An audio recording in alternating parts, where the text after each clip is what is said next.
دوما لك الحمد আসসালামু আলাইকুম আলহামদুলিল্লাহি ওয়াহদা ওয়াসসালাতু ওয়াসসালামু আলা মান লা নাবিয়্যা বাদা। সম্মানিত দর্শক মণ্ডলী, দ্বীনি মুসলিম ভাই বোন, আমরা আপনাদের সামনে ফরজ সালাতের ফজিলত নিয়ে আলোচনা করছি। এ ব্যাপারে রাসূল সাল্লাল্লাহু আলাইহি সাল্লাম বলেন, মান সাল্লা কাবলা তুলুই শামস কাবলা গরুবিহা লা ইয়ালিজান নারা। যেই ব্যক্তি আসরের সালাত আদায় করবে এবং যে ব্যক্তি ফজরের সালাত আদায় করবে সে জাহান্নামে যাবে না। ফজরের সালাত এবং আসরের সালাতের ফজিলত রাসূল সাল্লাল্লাহু আলাইহি সাল্লাম এভাবে বলেছেন। সম্মানিত দ্বীনি ভাই বোন, রাসূল সাল্লাল্লাহু আলাইহি সাল্লাম একথাও বলেছেন, মান সাল্লাল বারদান দাখালাল জান্নাহ। কেউ যদি আসরের সালাত আদায় করে এবং ফজরের সালাত আদায় করে তাহলে সে জান্নাতে যাবে। এগুলো কিন্তু ফরজ সালাতের কথা। ফরজ সালাত যদি আমরা এভাবে আদায় করি তাহলে আমরা এভাবেই নেকি পাবো ইনশাআল্লাহ। উসমান রাদিয়াল্লাহু তাআলা আনহু বলেন, রাসূল সাল্লাল্লাহু আলাইহি সাল্লাম বলেছেন, মান সাল্লাল ইশা ফি জামাতিন। কেউ যদি এশার সালাত জামাতে আদায় করে ফাকান্নামা কামাল লাইলা নিসফাহু, তাহলে সে অর্ধেক রাত ইবাদতের নেকি পাবে। ওমান সাল্লা সুবহা ফি জামাতিন, আর কে যদি ফজরের সালাত জামাতে আদায় করে সাল্লা লাইলা কুল্লাহু, সারা রাত ইবাদত করলে জানে কি হয় তাই হবে। আমি কি বিষয়টি বুঝাতে পেরেছি? যাদের ভিতরে মুনাফিকি থাকে তারা কিন্তু ফজরের সালাতে যেতে পারে না, এশার সালাতে যেতে পারে না।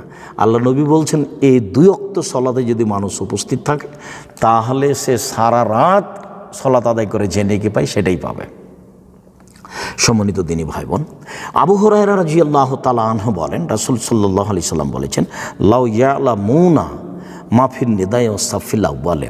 মানুষ যদি জানতো আজান দিলে কি নেকি হয় এবং প্রথম কাতারে কি নেকি রয়েছে, লাম ইয়াজিদু ইল্লা ইস্তাহিমু লাস্তাহমু আলাইহি, তাহলে লটারি করা ছাড়া কোনো পথ থাকতো না। কেন? সবাই আজান দিতে চাইতো, সবাই প্রথম কাতারে দাঁড়াতে চাইতো, কিন্তু মানুষ জানে না তো, যার কারণে এটা হয় না। আল্লাহ রসুল বলছেন, ওলা ইয়া আল্লাহ মুনামাফির তাহাজিরে, মানুষ যদি জানতো যে জোহরের সালাত আদায় করলে কি নেকি হয়, লাস্তাবাকু ইলাইহি, তাহলে দৌড়িয়ে আসতো। রাসূল সাল্লাল্লাহু আলাইহি সাল্লাম বলছেন, ওলা ইয়া আল্লাহ মুনা মাফি সুবহে অল আতামাতে, মানুষ যদি জানতো এশার সালাত আদায় করলে কি ফল রয়েছে আর ফজরের সালাত আদায় করলে কি ফল রয়েছে, লা আতাহুমা ওয়ালাউ কানা হাবওয়ান, তাহলে হামাগুড়ি দিয়ে হলে আসতো। হেঁটে আসতে পারে না, পা নাই, তো হামাগুড়ি দিয়ে হলে চলে আসতো যদি জানতো এশার সালাত আদায় করলে কি ফল রয়েছে, যদি জানতো ফজরের সালাত আদায় করলে কি ফল রয়েছে। জানে না, সেই জন্য আসতে পারে না। সম্মানিত দ্বীনি ভাই বোন, এগুলো একাধিক বর্ণনা বুখারী মুসলিমের হাদিসে পাওয়া যায়। আবু হুরায়রা রাদিয়াল্লাহু তাআলা আনহু বলেন, রাসূল সাল্লাল্লাহু আলাইহি সাল্লাম বলেছেন, লাইসা আসকালা সালাতিন আলাল মুমিনিনা মিনাল ফাজর ওয়াল ইশায়ে। মুনাফিকের ওপরে, আলাল মুনাফিকিনা, মুনাফিকের ওপরে সবচেয়ে ভারী সালাত হলো ফজরের সালাত এবং এশার সালাত। মুনাফিকের ওপরে সবচেয়ে ভারী সালাত হলো ফজরের সালাত এবং এশার সালাত। যদি ঠিক মতো আপনি ফজর এবং এশারে যেতে না পারেন এশার সালাতে, তাহলে বুঝতে হবে যে ভিতরে মুনাফিকি আছে। সম্মানিত দ্বীনি ভাই বোন, আপনাকে এ ব্যাপারে আরও একটি গুরুত্বপূর্ণ হাদিস শোনাই। রাসূল সাল্লাল্লাহু আলাইহি সাল্লাম বলছেন, মান খারাজা মুতাতাহহিরান ইলাল সালাতিন মাকতুবা, কেউ যদি বাড়ি থেকে ওযু করে ফরজ সালাতের আদায় করতে যায় তাহলে সে লোকটা হজের সমান নেকি পাবে। হজ পালন করে যে নেকি হয় সে নেকি পাবে। সম্মানিত দ্বীনি ভাই বোন, এখানে আপনাকে আমি একটা আরও গুরুত্বপূর্ণ কথা বলতে চেয়েছি, যেটা হাজিরা করে।